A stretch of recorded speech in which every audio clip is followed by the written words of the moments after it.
puisque Christian Anne va vous faire découvrir tout de suite une tarte flambée. Qu'en est-il? Alors, je vais vous faire découvrir les rois de la tarte flambée, à savoir 3 paysans très inventifs et particulièrement impliqués dans les spécialités de notre région. La tarte flambée qui se dit en alsacien Flammekuche. Alors moi je dis Flammenkuche, donc c'est pas bon, non, hein? ça, Vous êtes ça marche d'accord pas, les... non.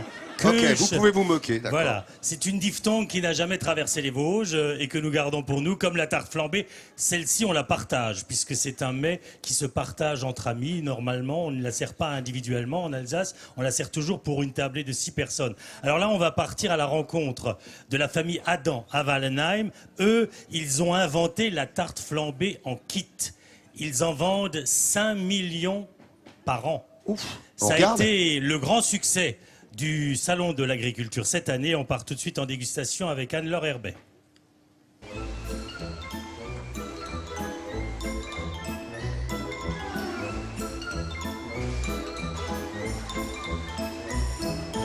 Si le village de Wallenheim porte le titre glorieux de capitale de la tarte flambée, c'est à la famille Adam qu'elle le doit.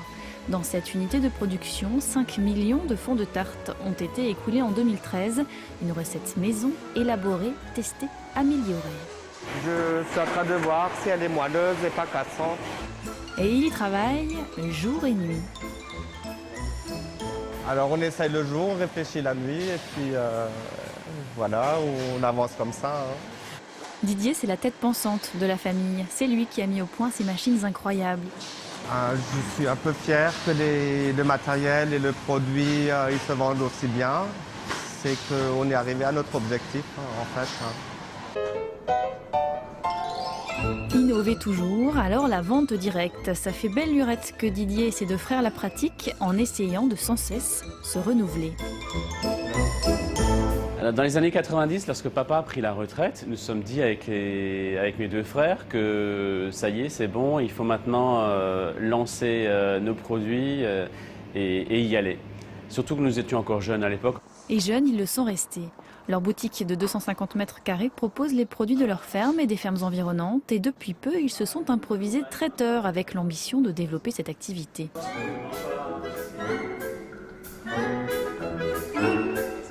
Alors qu'au départ, il y avait Paul, le papa. Quand il reprend la ferme de son père dans les années 60, c'est une exploitation comme les autres, un peu de houblon, de tabac, quelques poules et quelques vaches. Seulement ça ne suffit plus pour vivre, alors il décide de vendre son lait chez les particuliers et de produire des yaourts. C'est le début de l'aventure. Aujourd'hui, le troupeau compte 110 vaches laitières qui produisent 800 000 litres de lait par an. Paul est fier bien sûr, mais il ne peut s'empêcher d'être inquiet. C'est quand même une satisfaction, ça, il faut le dire, parce qu'avec l'évolution, mais on voit plus où ça finit, et puis on voit plus où l'avenir devant nous. À l'époque, c'était plus facile. On pensait bon, il faut produire, il faut nourrir. Après les années de guerre, il fallait monter, donc on n'avait pas de problème. Et voici la 4e génération, Joseph. Sera-t-il lui aussi intronisé roi de la tarte flambée? L'histoire, en tout cas, est en marche. Voilà donc la tarte flambée qui a déjà conquis New York, qui a conquis Paris, qui maintenant va conquérir toute la France. D'ailleurs, je crois que Nathalie l'a goûté déjà, celle-ci. J'ai été étonnée, j'avais goûté à l'époque quand on était parti à Aubernais. Et c'est vrai qu'on retrouve le vrai goût de la Flammekuche. Et en plus, on peut l'agrémenter comme on veut. Si on veut mettre la double dose d'oignon chez soi ou de lardon, on se fait plaisir. Tu peux augmenter en fonction de ce que tu aimes. En rajoutant des oignons, toi. Ah, c'est pour moi ça. On peut rajouter du réfort, dis donc. Madame qui m'a offert du réfort qui est derrière toi, voilà.